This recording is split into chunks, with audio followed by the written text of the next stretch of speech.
I was buying my cigars at convenience stores, you know, thinking I was a big shot smoking cigars. I had no idea.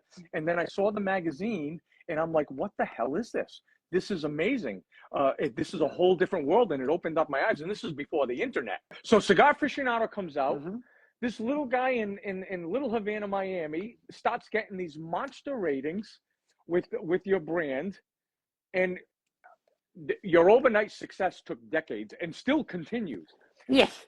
But realistically, all of a sudden, it opened up the world's eyes to you and your product because you were getting bigger ratings than everybody else out there. Yeah.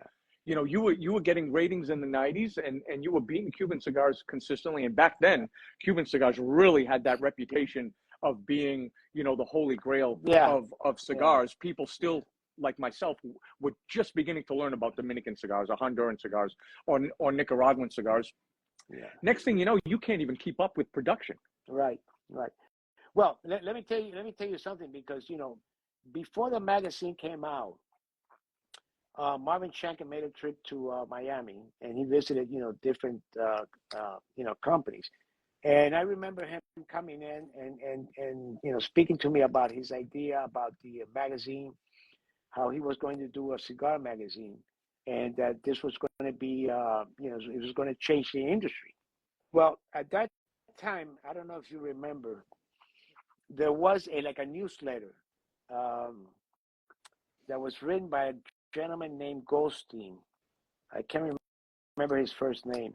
But, you know, when I saw that newsletter, I said to myself, well, listen, if it's going to be anything like this, I don't really see it succeeding. Yeah. So, like a year before, he sent me a magazine of One Spectator, where he did the first story about cigars, and this was based on the Laguito cigar factory in Cuba. And, you know, when I saw that, I said, wait a minute, you know, this is really interesting. This is, you know, I never expected to see something like this. It wasn't a long story, but it was very nice pictures. Yep. And it got me excited. And then he then also went to Dominican Republic, I believe. You know, he spoke to the different manufacturers there.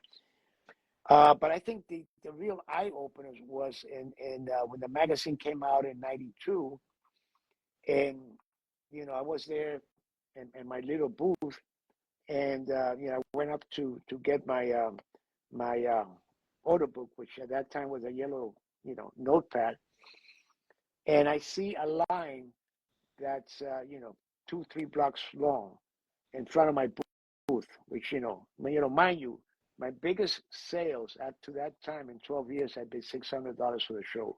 Jeez. So when I saw that, I said, you know, what is happening here? So I just got there, and people started wanting the waiver. Yeah. I just kept writing down, and I hadn't seen the magazine. You know, I hadn't seen the first edition, but in that edition, you know, we were ready. I think it was a 90. You know, so that was like a real top score